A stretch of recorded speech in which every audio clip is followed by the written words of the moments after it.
Friends, my name is Himanshi. आज मैं आपको डेटा टाइप्स इन सी के बारे में बताने जा रही हूँ। Data types in C, it is use to define a variable before to else in a program और it defines the types of data in C. ये आपको डेटा के टाइप्स बताता है सी लैंग्वेज में। ओके, तो डेटा टाइप्स को मैं आज वन बाय वन डिफाइन करने वाली हूँ। डेटा टाइप्स, इसके 3 पार्ट्स होते हैं: प्रिमिटिव, ड्राइव्ड और यूजर डिफाइंड। तो सबसे पहले मैं आज इस वीडियो में बताने वाली हूँ वो प्रिमिटिव्स के बारे में बताने वाली हूँ। ये प्राइमरी डेटा टाइप्स भी बोले जाते हैं और बिल्ट इन होते हैं। ठीक है, तो इसमें इंट सबसे फर्स्ट होता है, इंट, उसके बाद फ्लोट, फिर डबल, फिर कैर। कैर से करेक्टर भी डिनोट होता है, तो ये कैर।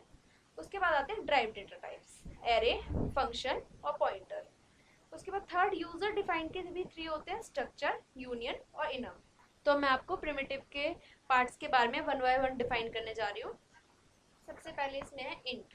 तो int N integer type variable can store positive and negative value without any decimal. ये एक पॉजिटिव और नेगेटिव दोनों टाइप की वैल्यूज को लेता है बिना किसी डेसिमल के। उसके बाद मैं आपको बताने जा रही हूँ फ्लोट। फ्लोट क्या करता है कि the float data types are used to store positive and negative number with a decimal point. ये नेगेटिव और पॉजिटिव दोनों टाइप के नंबर्स को लेता है डेसिमल पॉइंट के साथ। डबल, डबल में क्या होता है कि एक data types in C that can be used to store real number with a large number range of values. ये रियल नंबर्स को लार्ज रेंज ऑफ वैल्यूज के साथ लेता है। कैर, कैर में क्या होता है कि a data type that is used to store a single character. ये एक सिंगल कैरेक्टर को स्टोर करने में हेल्प करता है। ये सब प्रिमिटिव्स के टाइप्स हैं। क्योंकि मैं एक पूरा सिंपल सा स्ट्रक्चर लिख चुकी हूँ, ये मैं आपको इंटीजर समझाने के लिए कर रही हूँ। सबसे पहले मैंने इंक्लूड stdio.h लिखा है। ये एक हेडर फाइल है जो कि प्रोग्राम में सबसे ऊपर लिखी जाती है। उसके बाद वॉइड मेन फंक्शन यूज़ कराने के लिए यूज़ करते हैं। उसके बाद integer A is equal to मैंने 10 लिया है। प्रिंट एफ आउटपुट के लिए है। %d इंटीजर का फॉर्मूला है। गेट एच क्यों लिखा है? To receive a character as input from the users. तो अब मैं इस प्रोग्राम को, सिंपल से प्रोग्राम को रन करा के दिखाती हूँ आपको। तो मेरी वैल्यू आ चुकी है 10। इसी तरीके से मैं आपको अब और करके दिखाऊंगी। अब मैं आपको दूसरा करके दिखाऊंगी इसी में फ्लोट।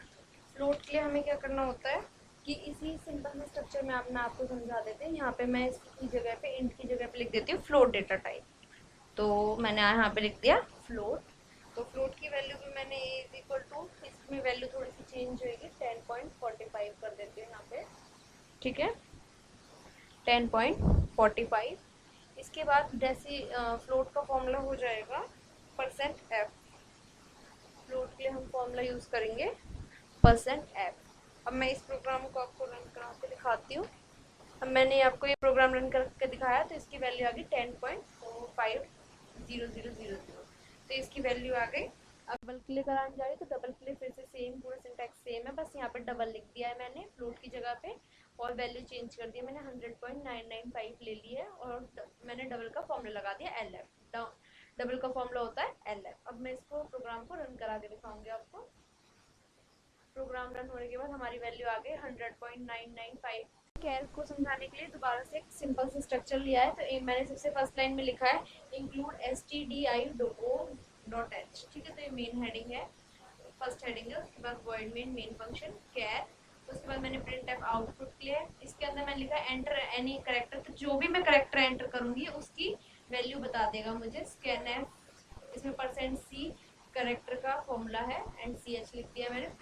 प्रिंट एफ %d लगा दिया है इंटीजर के लिए, या फिर जो भी मैं वैल्यू लूंगी उसके लिए रिटर्न 0। जब हमें कोई वैल्यू रिटर्न में नहीं चाहिए तो उसके लिए हम लिखेंगे रिटर्न 0। अब मैं इस प्रोग्राम को रन करा के दिखाती हूँ। अब इसने बोल दिया मुझे एंटर एनी करेक्टर। तो मैं यहाँ पे जो भी करेक्टर लिखूंगी ए, तो ये उसकी मुझे वैल्यू दे देगा। मैंने लिखा है स्मॉल ए, तो ये स्मॉल ए की वैल्यू नंबर बताएगा मुझे कि कितना है। स्मॉल ए का नंबर है 97, जो कि मुझे इसने दे दिया है। अगर मैं यहाँ पे कैपिटल ए लिखूंगी या कैपिटल बी तो ये उसका बता देगा मुझे। अभी मैं आपको करके दिखाती हूँ। जैसे कि मैं दोबारा से इसको कंपाइल एंड रन करती हूँ। तो अब इसने बोला फिर से मुझे एंटर एनी करेक्टर। तो मैंने यहाँ पे लिख देती हूँ कैपिटल ए। तो अब ये कैपिटल ए की वैल्यू बता देगा मुझे। Press enter. तो इसने बता दिया मुझे 65। तो आप जो भी करेक्टर लिखेंगे उसकी वैल्यू आपको बता देगा। Thank you so much.